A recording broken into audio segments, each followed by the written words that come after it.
I never thought the person who knew me best, the one who had been by my side through every high and low, would be the one to stab me in the back.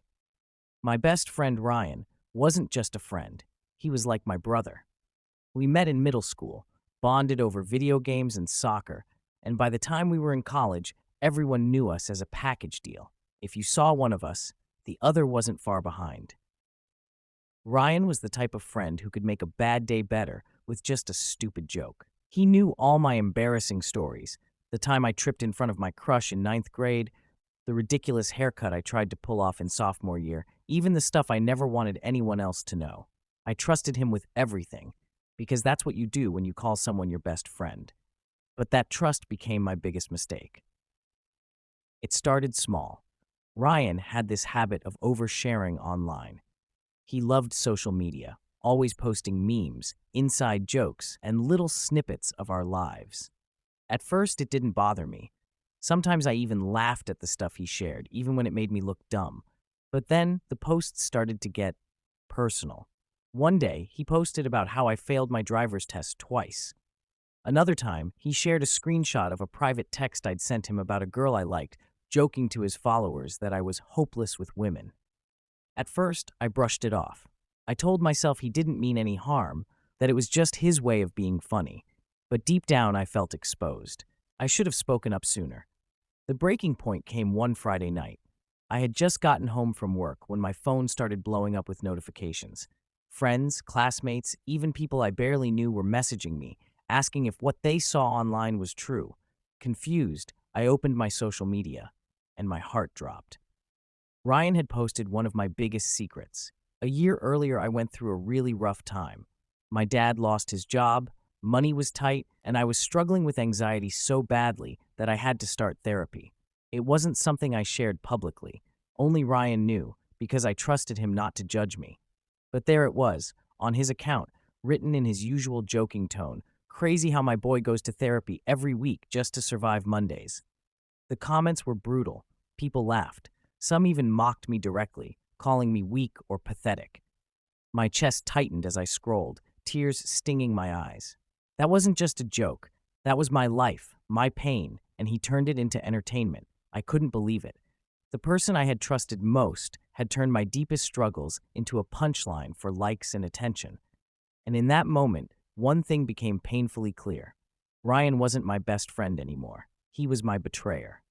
I couldn't sleep that night. I just lay in bed, staring at the ceiling, replaying everything in my head.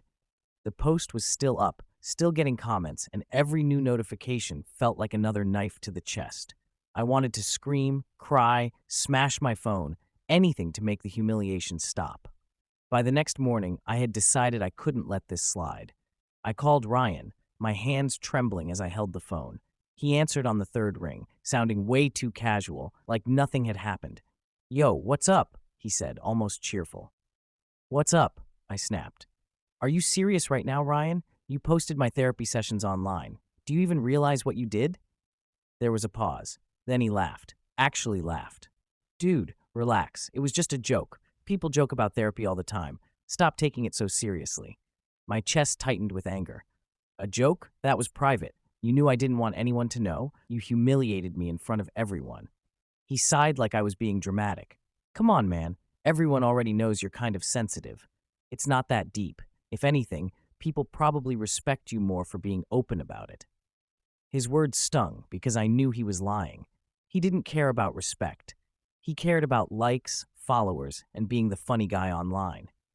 My so-called best friend had traded my trust for attention. "I don't even know who you are anymore," I whispered before hanging up. For the rest of the day, I ignored his calls and texts.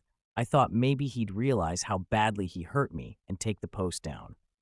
But when I checked again that night, not only was it still up, he had doubled down. He posted a meme about me, captioned, "When your best friend acts like therapy is a state secret."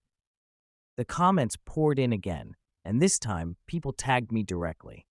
I felt like I was being mocked by the entire internet. It wasn't just embarrassing, it was crushing. By Sunday, I couldn't take it anymore. I went to see him in person. He was at his apartment, gaming on the couch like nothing was wrong. "Why are you doing this to me?"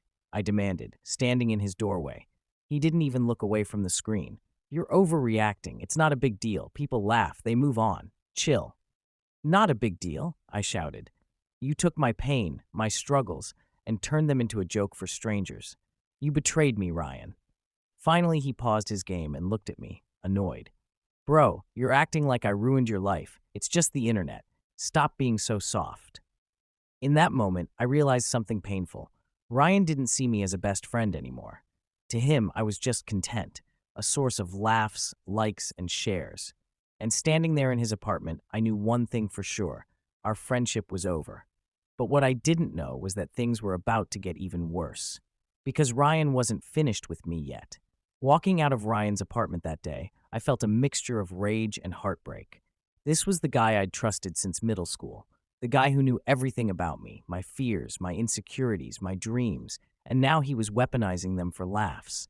I thought maybe if I ignored him, he'd eventually stop. But I was wrong. The very next day, I got tagged in another post. This time it was a video. Ryan had recorded himself doing a mocking impression of me during one of my worst panic attacks.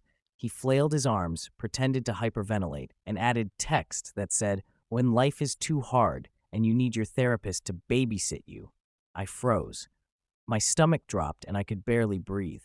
This wasn't just embarrassing anymore. It was cruel. The comments were even harsher this time. People I didn't even know were calling me weak, pathetic, broken. Some told me to man up. Others just laughed. And worst of all, some of my classmates and coworkers joined in. Suddenly, everywhere I went, I felt eyes on me, whispers behind my back. I didn't feel safe anywhere. Not at school, not at work, not even online. Finally, I decided enough was enough. I reported his posts, flagged the videos, and blocked him on everything. But Ryan wasn't done. He started messaging me from fake accounts, sending screenshots of his followers laughing, telling me, "Lighten up, bro. This is comedy." That was the moment I broke down completely. I cried harder than I had in years, not because of the jokes, but because I realized the person I thought was my best friend never cared about me at all.